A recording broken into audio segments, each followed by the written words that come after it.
মেথি আছে না, মেথি, এইটার উপকারিতা যদি মানুষ জানতো, সে স্বর্ণের সমান ওজন দিয়ে মেথি কিনে নিত, স্বর্ণের সমান ওজন দিয়ে।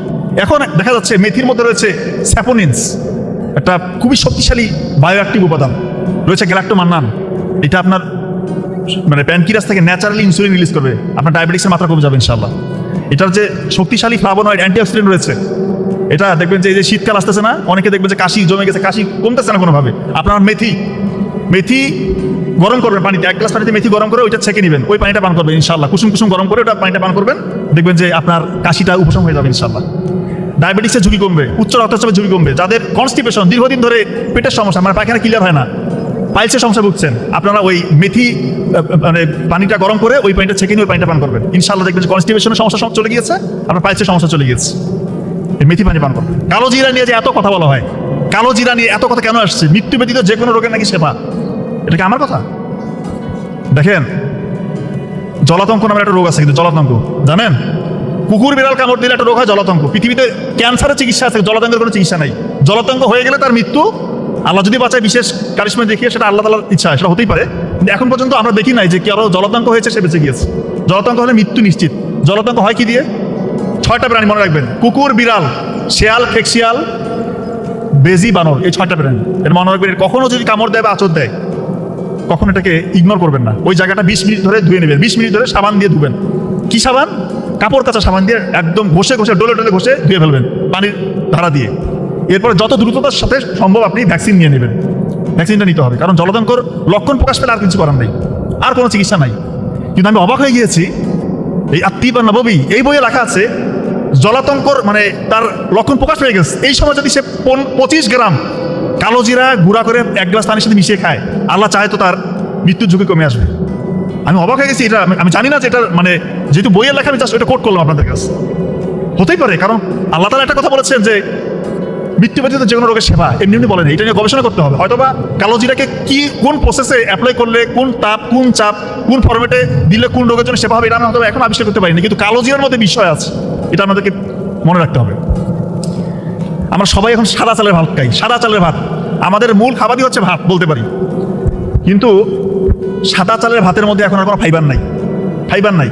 যেহেতু আপনার মূল খাবার হচ্ছে সাদা মানে ভাত, আপনার চেষ্টা করবেন ব্রাউন রাইস, লাল চালের ভাত খাওয়ার।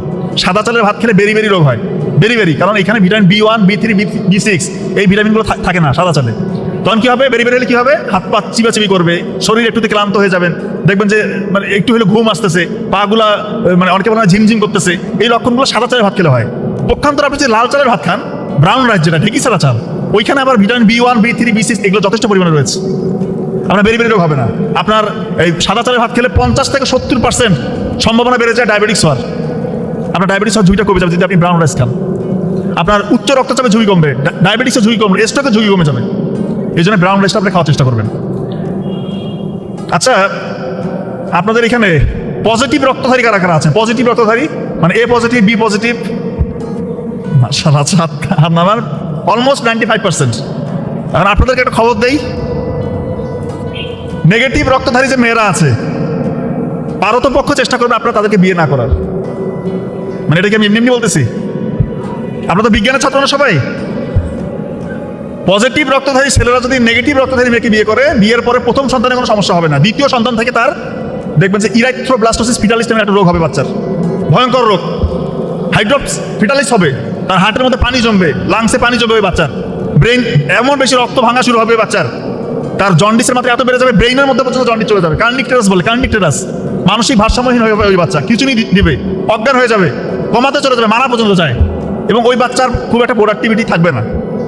তো এটা থেকে মানে যারা বিয়ে করে ফেলছে, ধরেন বিয়ে করে ফেলছে পজিটিভ রক্তধারী ছেলে, নেগেটিভ রক্তধারী মেয়ে, তাহলে তাদের উপায়টা কি? উপায় আছে। ওই দ্বিতীয় বাচ্চা যখন পেটে চলে আসবে, তখন 28 সপ্তাহে ভ্যাকসিন দিতে হয়, এবং বাচ্চা হওয়ার 24 ঘন্টার মধ্যে একটা ভ্যাকসিন দিতে হয়। তাহলে আল্লাহ চাইতো সে অনেকটা সেফ গার্ডে থাকবে। তবে যেহেতু বিয়ের আগে একটা অপশন আছে, আপনার সম্ভব হলে এটা একটু এড়িয়ে চলবেন। আর নেগেটিভ রক্তধারী যে ছেলেরা আছেন, আপনারা যাকে ইচ্ছা বিয়ে করতে পারেন, কোনো সমস্যা নেই, কোনো সমস্যা নেই। আর অপরদিকে পজিটিভ রক্তধারী যে মেয়েরা আছে, তারাও যাকে খুশি বিয়ে করতে পারে, কিন্তু নেগেটিভ রক্তধারী মেয়েদের এই সমস্যা। পজিটিভ রক্তধারী ছেলে, নেগেটিভ রক্তধারী মেয়ের বিয়ে হলে এই সমস্যাটা হয়। আচ্ছা, ত্বক ফর্সাকারী ক্রিম, এটা ব্যবহার করে না অনেকে? আপনাদের ক্যাম্পাসে করে? এই ত্বক ফর্সাকারী ক্রিমটা দয়া করে মা বোনেরা করবে না। যারা পর্দার অন্তরালে আমার কথা শুনছেন, ত্বক ফর্সাকারী ক্রিমের মধ্যে স্টেরয়েড দেয়, ভিটামিথাসন, হাইড্রোকর্টিসন। তো এই ধরনের স্টেরয়েড তার ইমিউনিটিটাকে ফল করে, ইমিউনিটিটা থাকে না এবং ওইখানে মার্কারি থাকে, তার দেখা যায় রোগ প্রতিরোধ ক্ষমতা কমে যায়, তার নার্ভগুলো ড্যামেজ হয়ে যায়, তার কিডনি পর্যন্ত ড্যামেজ হয়। এবং সব থেকে ইম্পর্টেন্ট যেটা, এখানে হাই ডোজে খুব বেশি মাত্রায় হাইড্রোকুইনোন একটা উপাদান দেয় এই ত্বক ফর্সাকারী ক্রিমগুলোতে। তখন কিছু সময়ের জন্য সে যতদিন এই ক্রিমটা দেয় তাকে উজ্জ্বল দেখে, ফর্সা দেখায়, কিন্তু এখানে বেশি পরিমাণে হাইড্রোকুইনোন দেওয়াতে আমাদের ত্বকের মধ্যে যে একটা উপাদান আছে মেলানিন, যেটা আপনাকে সূর্যের যে ক্ষতিকর রশ্মি থেকে আপনাকে প্রোটেকশন দিচ্ছে, এই মেলানিনটা ক্ষরণ হয় না। মেলানিন ক্ষরণ বন্ধ করে দিলে যে কাউকে উজ্জ্বল দেখাবে, ফর্সা দেখাবে। মেয়েরা তো বুঝে না, তারা ত্বক ফর্সাকারী ক্রিম দিচ্ছে, দেখাচ্ছে অনেক ফর্সা দেখাচ্ছে, কিন্তু যখনই এই ক্রিম সে দেওয়া বন্ধ করবে কিছুদিন পর তার রিবাউন্ড হাইপার পিগমেন্টেশন হবে। রিবাউন্ড হাইপার পিগমেন্টেশন মানে মেলানিন ক্ষরণ তখন অনেক পরিমাণে বৃদ্ধি পায়। যখন খুব বেশি পরিমাণে মেলানিন বৃদ্ধি পায় তখন তার এখানে মেস্তা হয়, কালো কালো ছোপ ছোপ দাগ পড়ে, যেটা নির্মূল করা খুবই দুরূহ ব্যাপার। এই জন্য বলতেছি, যে কোনো ছেলে হোক মেয়ে হোক, আপনারা যদি মুখে কোনো কিছু দিতেই চান, আলু পেস্ট করে সেটা দিবেন। আলু কাঁচা আলু একদম কুচি কুচি করে কেটে একটা ব্লেড করে ওইটা দিয়ে রাখবেন। যদি সম্ভব হয় সপ্তাহে 2-3 দিন নেবেন, দেখবেন যে ইনশাল্লাহ স্কিনটা আপনার ভালো থাকবে। স্ট্রোক, আল্লাহ মাফ করুক, কারো বাসা যদি স্ট্রোক কারো হয়, স্ট্রোক এটা কিভাবে বুঝবেন? এই লক্ষণ আপনাদেরকে শিখিয়ে দিচ্ছি, খুব ইম্পর্টেন্ট। স্ট্রোক হলে দেখবেন যে সাডেন আনকনসাস, হঠাৎ অজ্ঞান হয়ে গেছে ওই রুগীটা, তার মুখটা একটু বেঁকে গেছে, তার দেখবেন যে প্রেশারটা একটু বেশি হয়ে গেছে। প্রেশার যদি মাপতে না পারেন সমস্যা নেই, এবং তার মুখের মধ্যে সে খাবার ধরে রাখতে পারবে না, খাবার বা পানি সে গড়ায় গড়ায় পড়বে। এই ধরনের যদি, এবং এক পাশ দুর্বল হয়ে যাবে, যে কোনো শরীরের এক পাশ, হাত অথবা পা দেখবেন তার অবস্থা কাজ করতেছে না। এই লক্ষণগুলো প্রকাশ পেলে আপনারা বিলম্ব করবেন না, দয়া করে হাসপাতালে নিয়ে যাবেন। কারণ প্রথম 4.5 ঘন্টায়, এটাকে বলা হয় গোল্ডেন আওয়ার, প্রথম 4.5 ঘন্টা যদি নিয়ে যাওয়া যায়, সিটি স্ক্যান করে পরীক্ষা নিরীক্ষা করে তার চিকিৎসা দিলে, আল্লাহ চাইতো তার যে ব্রেইনের যে নার্ভগুলো, সেলগুলো যে ড্যামেজ হচ্ছে, স্ট্রোক হলে প্রতি মিনিটে 19 লক্ষ করে সেল ড্যামেজ হয়, পার্মানেন্ট লস। ব্রেইনের যে কোষটা লস হয়ে যাচ্ছে সেটা পার্মানেন্ট লস, এটা আর ব্যাক করবেন না, ফেরাইতে পারবেন না। তার মানে সময়টা খুবই ইম্পর্টেন্ট। এরকম যদি কোনো রোগী পান, বাসা যদি আল্লাহ মাফ করে কারো হয়, দ্রুত হাসপাতালে নিয়ে যাবেন। হিজামা, হিজামা এটা আমি আসলে জানতাম না, হাদিস পড়ে জানছি যে রোগ ব্যাধি নিয়ে যে অধ্যায়টা আছে সেখানে রাসূলুল্লাহ সাল্লাল্লাহু আলাইহি ওয়াসাল্লাম বলছেন যে সর্বোত্তম চিকিৎসা পদ্ধতি হচ্ছে শিঙ্গা লাগানো। তো শিঙ্গা লাগানো আমি ওই সময় বুঝতাম না, পরে দেখতেছি শিঙ্গা লাগানো হচ্ছে হিজামা করা। এই এখন এত বেশি দেখেন ডাক্তারের পিছনে টাকা নষ্ট, এত টেস্ট, এত ওষুধপত্র খেতে হয়, এটা লাগবে না। আপনার বছরে 1-2 বার করে হিজামা করাবেন। আমার নিজের মাথা ব্যথা প্রচন্ড ছিল, আমি আগে ফুটবল খেলতাম, প্রচুর হাঁটু ব্যথা করতো, একটা সেশন নিয়েছি হিজামার। হিজামা যদি কেউ সত্যি কথা ভালো মতো হিজামাটা করাইতে পারে, হিজামা থেরাপি যদি ভালো হয়, আপনি হিজামা করালে ইনশাআল্লাহ মাথা ব্যথা থাকবে না, হাঁটু ব্যথা, কোমর ব্যথা, মানে শরীরের যে কোনো জয়েন্টে ব্যথার জন্য এটা একটা মারাত্মক রেজাল্ট, ভীষণ কার্যকরী মাশাআল্লাহ। শুধু তাই না, এটা মানে অসংখ্য রোগ থেকে ইনশাআল্লাহ আল্লাহ তাআলা আপনাকে মুক্তি দিবে। কারণ হিজামাতে কি হয়, আমাদের এই যে দূষিত রক্তগুলো আমরা বের করতে পারি না, ওই দূষিত রক্তগুলোকে চামড়ার ভিতরে যেগুলো জমে থাকে, এই রক্তগুলোকে বের করে নিয়ে আসে, যেগুলো টক্সিক, যেগুলো একদম বিষাক্ত, এই রক্তগুলোকে বের করলে এবং রক্তের সঞ্চালনটা ঠিক থাকে আমাদের বডিতে। একটা কথা সবসময় মনে রাখবেন, জীবন্ত রক্তে, চলন্ত রক্তে কখনো রোগ ব্যাধি বাসা বাঁধতে পারে না। এই জন্য হিজামা আপনারা করার চেষ্টা করবেন। তো আমাকে এখানে বলা হয়েছে হতাশা এবং স্ট্রেস ম্যানেজমেন্ট নিয়ে কথা বলার জন্য। দেখেন, মানুষ যখন বিপদে পড়ে বা সামনে একটা বিপদ ঘটবে, সে আশঙ্কা করছে, এটা নিয়ে কিন্তু তার মূলত হতাশা কাজ করে।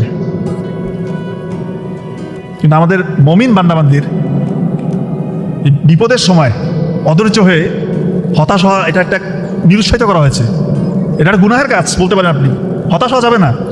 আপনি যদি হতাশ হন, কোনো মানে সামনে একটা বিপদ ঘটবে, বিপদ ঘটে গেছে, আপনি হতাশ হলে আপনি এখান থেকে বেরোতে পারবেন না, বরঞ্চ বিপদকে আরো ঘনীভূত করবেন। একটা বিপদ আরো শাখা প্রশাখা গজায়, আরো অন্য বিপদ ডেকে আনবে।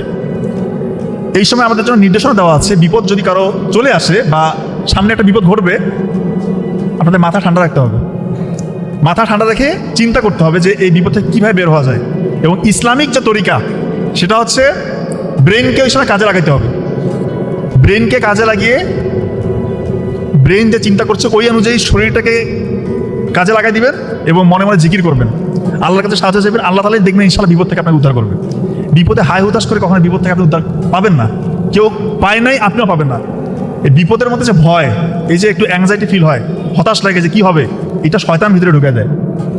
আপনি আল্লাহর যে রহমত, এই আল্লাহর যে রহমতের যে একটা হচ্ছে আশা ভরসা, সেই জায়গা থেকে আপনি দূরে সরে নিরাশার জায়গায় আপনি আশ্রয় নিয়েছেন। শয়তানকে মনে করতে, শয়তানকে ভয় ঢুকে দিচ্ছে, আপনি মনে করতেছেন এখান থেকে কীভাবে উদ্ধার পাবো। অথচ আপনি যদি আল্লাহর উপর ভরসা রেখে আল্লাহর কাছে জিকির করে এখান থেকে বের হওয়ার জন্য উপায় বের করতেন, দেখবেন যে আপনার ওই বিপদটা নিয়ন্ত্রণে থাকতো, এবং আল্লাহ তাআলা দেখবেন এখানে বিপদ থেকে উদ্ধারের জন্য একটা পথ বের করে দিতেন ইনশাআল্লাহ। আর আল্লাহ তাআলা সম্পর্কে আপনি যে ধারণা পোষণ করবেন, আল্লাহ তাআলা কিন্তু আপনার সাথে সেই ব্যবহারই করবেন। আল্লাহকে নিয়ে আপনি যে চিন্তা করবেন, আল্লাহ আপনার সাথে সেরকম করে ট্রিট করবেন। কাজেই যে কোনো বিপদ আপদ যদি ঘটে যায় বা ঘটছে বা সামনে ঘটতে পারে, কখনো হায় উদাস করবেন না। কারণ আল্লাহ তাআলা কিন্তু মানুষকে